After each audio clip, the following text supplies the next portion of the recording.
tun sokin yo'l uzun, ko'nglimda og'ir sukunat. Bir savol yonib turar, men nega keldim bu hayotga? Ko'zimda eski orzular, qo'limda mayda umidlar. Yurak der sabr qil jonim, tong kelar, albatta tong kelar. Bir nafas, bir qarash, yana jim turaman. Yomg'ir ham o'tadi, dilimga ishonaman. Umidim, umidim, meni olib bor. Sevgi bilan yuragimga nur so'l. Sabrim, sabrim, meni tashlab qo'yma. Men hali ham yashashga oshiqman. Ba'zan yo'llar sovuq bo'lur, ba'zan odamlar uzoq bo'lur, lekin ichimda bir ovoz bor. Yiqilsam ham qayta tur deydi.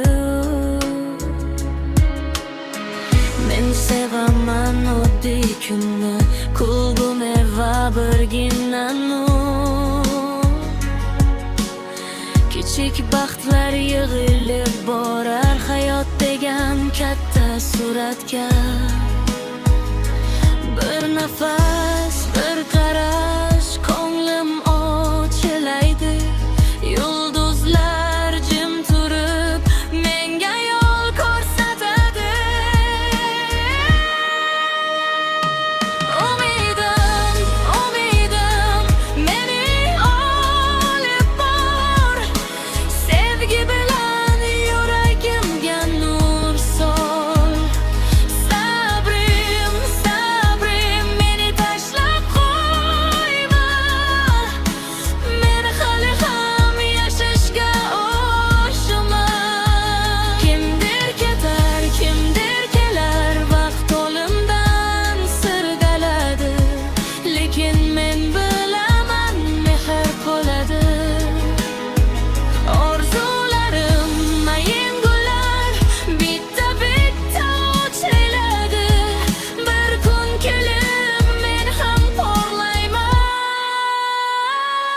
Umidim, umidim, meni olib bor. Sevgi bilan yuragimga nur so'l. Sabrim, sabrim, meni tashlab qo'yma. Men hali ham yashashga oshiqman. Umidim, umidim, so'nma hech qachon. Men yashayman sevgi bilan jonim.